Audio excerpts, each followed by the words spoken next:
હવે આપણે ઓળખીએ કે ન ઓળખીએ પણ અવકાર અવકાર મીઠો હોવો જોઈએ। શું એ બધી પછી પૂછવાનું, આવો બેસો, ચાય પાણી પીઓ, ક્યાંથી આવો, થાકા પાક્યા હોય તો આરામ કરો। આ બધી આપણું વિવેક કહેવાય। શું કહેવાય? પરબારે ઉપાડી નહીં લેવાનું। શું કોઈ પણ આપણી સંસ્કૃતિ છે, આપણી મર્યાદા છે। આપણે પાસે કોઈ પણ આવ્યા હોય, અમે આશ્રમમાં અહીંયા બેઠા હોઈએ, ઘણું ફેરું જોવો મળે, જો અનુભવમાં આવે। કોઈ આવે તો એમ નહીં કહ્યું કે આવો બેહો, કોઈ એમ નહીં કે લો પાણી પી લ્યો, રોજ ભેગા જ બેઠા હોય।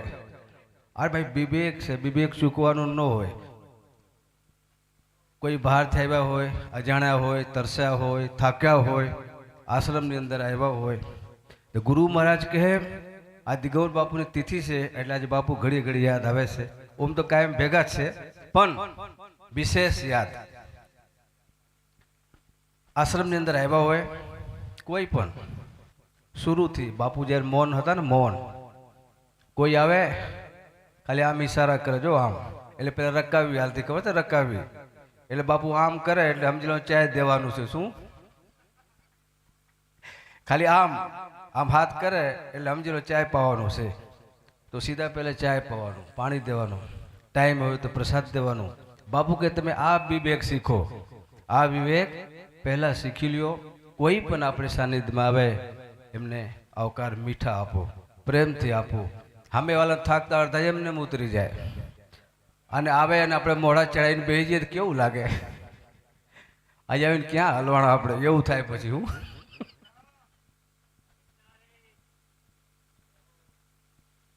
તો કથા તો ભગવાનની 4 યુગથી હાલે છે। ક્યાંથી? તો આમાં અમે બેઠા હોઈએ, ઘણા મારી પાસે એક સવાલ આવે કે બાપુ પુનર્જન્મ, પુનર્જન્મ એટલે બીજું જન્મ થતો હોય છે, પુનર્જન્મ થતો હોય છે, આવા પર આપણે પાસે સવાલ આવે, કઈ પુનર્જન્મ। તો ગુરુ કૃપાથી જે મને એક દૃષ્ટિ મળી છે, આ દૃષ્ટિની અંતરદૃષ્ટિ ગુરુ કૃપાથી મને પ્રાપ્ત જે થઈ છે, અને જે આપણે જોયા છે, એક તરફ રામાયણ, એક તરફ ભાગવત। હવે હું પુનર્જન્મની જો વાત કરું તો આપણે બેયમાં છીએ। કેમાં? બેયમાં। જ્યારે ભગવાન સતયુગમાં હિરણ્યાસ અને હિરણ્યકશ્યપ બે જણા તુફાન મચાવ્યા, ત્યારે ભાગવતની અંદર આપણે ભક્ત પ્રહલાદનો રોલ કર્યા છે। કેના? એટલે આમાંય છીએ ત્રેતા યુગમાં, જ્યારે ભગવાન રામ અવધમાં પ્રગટ્યા, ત્યારે આપણે લક્ષ્મણ જતીના રોલ કર્યા હતા। અહીંયા કોઈને ખબર હોય કે ન હોય, પણ આપણે જોયા, આપણે દૃષ્ટિ ગુરુ મહારાજે આપી કે જોઈ લે ભાઈ અમે ક્યાં ક્યાં હતા। તો ત્રેતા સતયુગમાં હિરણ્યકશ્યપ और हिरण्याक्ष, અને ત્યારે આપણે ભગવાન સદગુરુએ ભક્ત પ્રહલાદનો રોલ આપ્યા હતા। જ્યારે ત્રેતા યુગમાં આવ્યા ત્યારે આપણે લક્ષ્મણ જતીને રોલ આપ્યા હતા। જ્યારે આપણે દ્વાપરમાં આવ્યા ત્યારે સ્વયં પોતે બલરામ બનીને આવ્યા હતા। ક્યાંય ગોતવા નથી જવું, બધી ભેગું જ છે। એટલે કહું છું ભગવાન મારા ભેગા છે, અમારી વાત ચાલુ જ હોય। પછી દ્વાપર પછી જ્યારે અમે રાજસ્થાનમાં આવ્યા, રામદેવજી બીરમદેવજી બનીને, ત્યારે બાબા રામદેવ પીર અને આપણે સદગુરુએ બીરમદેવનું પાત્ર આપ્યા હતા। એના પછી પણ આવ્યા દાદા મેકરણ બનીને આવ્યા। એના પછી આવ્યા બંગાળમાં, ક્યાં આવ્યા? રામકૃષ્ણ પરમહંસ और સ્વામી વિવેકાનંદ સ્વરૂપે આવ્યા। અત્યારે વર્તમાનમાં દિગંબર આશ્રમમાં આવ્યા છે। ક્યાં આવ્યા છે? એટલે ચારો યુગ, સતયુગ, ત્રેતા, દ્વાપર ને કલયુગ, આપણે ચારો ભેગા છે। એટલે આપણે બેયમાં છીએ એટલે બેયને ભેગા રાખ્યા છે। એ કે બાપુ 2 સપ્તાહ, આપણે 2માં છીએ એટલે બધી રાખવું પડે। આને બાચો કે આને બાચો, આપણે બધામાં છીએ। એટલે ગુરુજીએ જે દૃષ્ટિ આપી જોવા માટે, એટલે એક ક્ષણ એક પલ પણ ભગવાન આપણાથી છેટા નથી. એક ક્ષણ ને એક પલ એ કૃપા ક્યારે પ્રાપ્ત થાય? જ્યારે આવા સદગુરુ આવા ગુરુના સાનિધ્યમાં આવીએ, એમની કૃપા થાય અને ત્રીજી દૃષ્ટિ આપે જ્ઞાનની, કેની? અને દિવ્ય દૃષ્ટિ આપે, જે અર્જુનને ભગવાન આપ્યા હતા કે ભાઈ તું એમને મને નહીં જોઈ શકે, હું મારી દૃષ્ટિ તને આપું, તું મને જોઈ શકે, બાકી તમને ખબર ન પડે. આ તો જન્મો જન્મને અમે તો આંધળા છીએ બાપા, હું ભાળીએ, હું જોઈએ, હું ખબર પડે? આ તો જન્મો જન્મને બધા આંધળા જ છે. નજર હોવા છતાં, દૃષ્ટિ હોવા છતાં કોઈને દેખાતું નથી કે સાચું હું ને ખોટું હું. નજર હોવા છતાં આથી ગુરુ મહારાજ દૃષ્ટિ આપે ત્યારે સાચા ખોટાની ખબર પડે કે સાચું શું છે અને ખોટું શું છે. આ જાનવી બેન તમે લોકો ભાળો છો ને કે અત્યારે દીપક દાદાની દીકરી છે. આ તમને ખુલાસો કરો, તમને નવાઈ લાગશે. આગલા જન્મમાં અમારા બાપુજી હતા. કોણ હતા?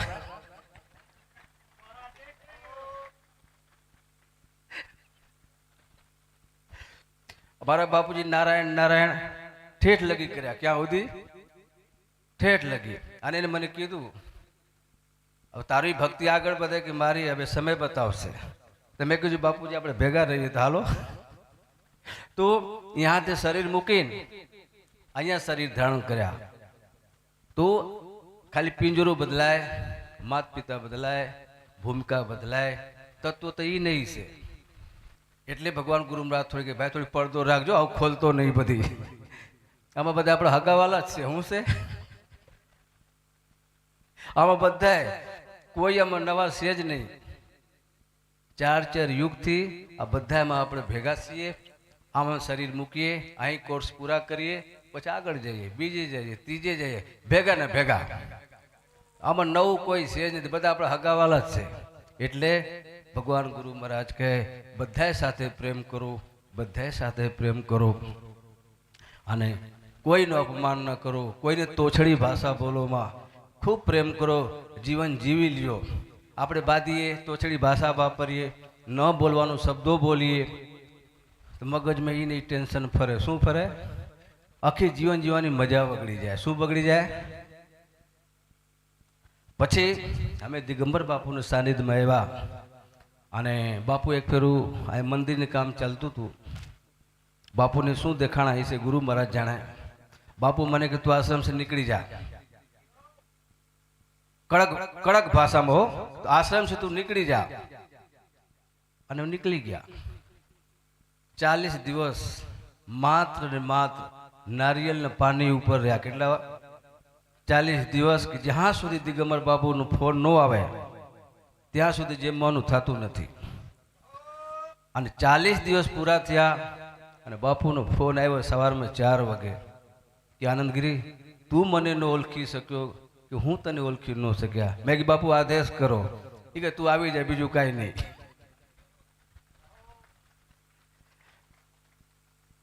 આવ્યા પછી આગળનો કાર્યક્રમ ચાલુ થયા. તો આ ગુરુ શિષ્ય પરંપરા છે. ગુરુ શિષ્ય પરંપરા કેવી કે શિષ્ય સમજતો ન હોય. નવનાથની અંદર જ્યારે ગુરુ ગોરખ અને મચ્છન્દ્રનાથજી પ્રગટ્યા અને ગુરુ ગોરખનાથ મચ્છન્દ્રનાથને પૂછે છે, હે ગુરુદેવ, સત શું અને માયા શું? મારે ખાલી 2 વાત જાણવું છે કે માયા કેને કહેવાય અને સત કેને કહેવાય. હવે વિચાર કરો, આ 2 શબ્દના જવાબ આપવા માટે ગુરુ મચ્છન્દ્રનાથ ત્રિયારાજમાં ગયા, કામરૂ દેશમાં. ક્યાં? કામરૂ દેશ, ત્રિયારાજ. ગુરુજી લગ્ન કર્યા. શું કર્યા? બધા ભેગ મૂકી દીધા અને ગુરુજી ત્યાં ત્રિયારાજમાં ત્યાં રાની સાથે લગ્ન કરે છે. ત્યાં દીકરા આવે છે. રાજા આમ ઠાઠબાટ કઈ ઘટે નહીં. ગુરુજી રાની સાથે આનંદ કરે છે. 12 વર્ષ વીઆઈ ગયા. કેટલા? અહીંયા ગોરખનાથજી ગોતે મારા ગુરુજી ગયા ક્યાં? આ દીક્ષા આપીને ભેખ આપીને ગુરુજી ક્યાં વીયા ગયા? ગોતા ગોતા ખબર પડી કે ગુરુદેવ તો કામરૂ દેશ આસામ ત્યાં તો લગ્ન કરીને બેઠા છે, દીકરા આવી ગયા છે. અને જેમ તેમ કરતા ગુરુ ગોરખનાથ ત્યાં પહોંચે છે અને એટલું કડક કાયદો હતો કે કોઈ પુરુષનો પ્રવેશ ન હતો, કોઈ પુરુષ જઈ ન શકે. ગોરખનાથજી મહારાજ સ્ત્રીનું રૂપ લીધા यहाँ प्रवेश કરવા માટે, क्योंकि स्त्रीને રાજ यहाँ કોઈ પુરુષ નહીં, અને સ્ત્રી નર્તકીનું રૂપ લઈને પ્રવેશ કરે છે. અને આપણે ઢોલ તબલા વગાડીએ ને, ત્યાં જઈને તબલા વગાડ્યા હો, ચેત મુછંદર ગોરખાયા, જાક મુછંદર ગોરખાયા, અને ગુરુજીની લાઈટ થઈ, મારો વડા ચેલો ક્યાં પહોંચી ગયો. આપણે તો આ બધી સ્વરૂપ મૂકીને અને અહીંયા રચ્યા પચ્યા છીએ ને અહીંયા પહોંચી ગયો, અને ગુરુજીને મેસેજ આપે છે તબલામાંથી, ઢોલકીમાંથી, ચેત મુછંદર ગોરખાયા, જાક મુછંદર ગોરખાયા, અને લાઈટ થઈ કે ગુરુ મહારાજ હવે બંધ કરો અને પૂરા કરો. આપણું ભેખ હવે જેમ તેમ સમાજ બોલે છે. પછી ગુરુ મુછંદ્રનાથ ગોરખનાથ કે બેટા ગોરખ, હું તો નિરંજન છું, અવિનાશી છું. જ્યારે મારી ઈચ્છા થાય તો ત્યારે આ માયા હું રચું છું, અને મારી માયા સાથે હું રમું છું. ક્યારેય પણ મારી માયા મને બાંધી ન શકે. તું મને પૂછો તો ને 12 વર્ષ પહેલા કે ગુરુજી માયા કેને કહેવાય, તો મેં કીધું આ મારી માયા, એની સાથે હું રમું છું. હાલ હવે તું મારે ભેગા, તને હું મારો નિજ સ્વરૂપ ના, જો મારો સત સ્વરૂપ છે, નિરંજન સ્વરૂપ છે, અવિનાશી સ્વરૂપ છે, તને એના દર્શન કરાવું. પહેલે ગુરુજીએ માયા બતાવી. શું બતાવી? કે આ મારી માયા છે, એની સાથે હું રમું છું, અને મને ક્યારે આ માયા બાંધી શકતી નથી. પણ જ્યારે મારે મોહ છૂટે ત્યારે હું રમી લઉં છું, જય ગિરનારી કરી, આ નો મજા આવે તો નીકળી જાઉં છું. અને પછી ગુરુ મહારાજ ત્યાંથી લઈને અને કંદરાની અંદર આવે છે, જ્યાં એકદમ અવિનાશી સ્વરૂપ, નિરંજન સ્વરૂપ, સત સ્વરૂપ, જ્યોતિ સ્વરૂપ, પ્રકાશ સ્વરૂપ, અને ગોરખનાથજીને દર્શન કરાવે છે. જો આ મારું સત સ્વરૂપ છે, આ મારી માયા છે. યુગો યુગોથી હું મારી માયા સાથે જ રહું છું. માયા મને ક્યારે બાંધી શકે નહીં. અમે જબ દિગંબર આશ્રમની અંદર આવ્યા, દિગંબર બાપુ પોતે કાયદેસર લગ્ન કરીને આવેલા. બાપુના ધર્મ પત્ની હતા, અને બ્રાહ્મણ પરિવારના, જમુનાજીની કાંઠે એમની જન્મભૂમિ, અને કાયદેસર બાપુ લગ્ન કર્યા. એમના ગુરુ મહારાજ રાજસ્થાનની અંદર 2 જણા દીક્ષા લીધા, અને બાપુને દીકરે આવ્યા, બધી આવ્યા.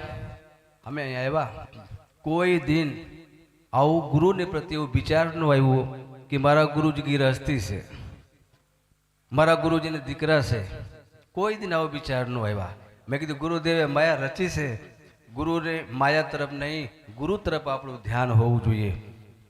એવી લીલા ગુરુદેવની. ક્યારે વિચાર ન આવ્યા. પ્રત્યક્ષ તો ઠીક, પ્રત્યક્ષ સપને મેં નહીં. ગુરુ મહારાજના ધર્મપત્ની માતાજી ભેગા હતા, સંતાન થયા.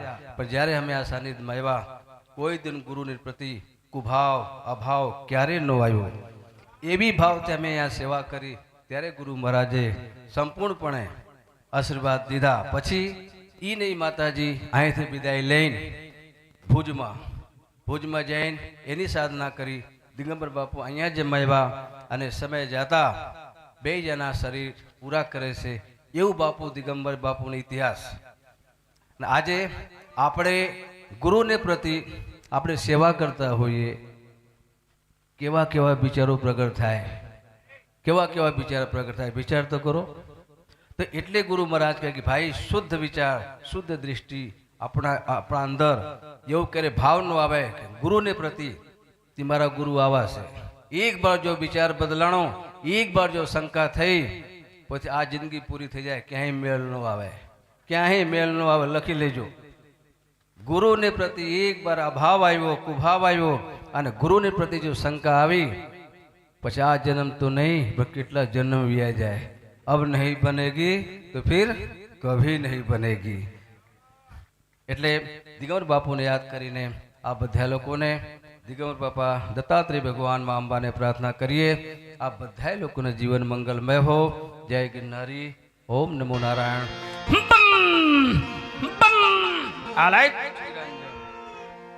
વાહ બાપુ, ધન્યવાદ. જોરદાર.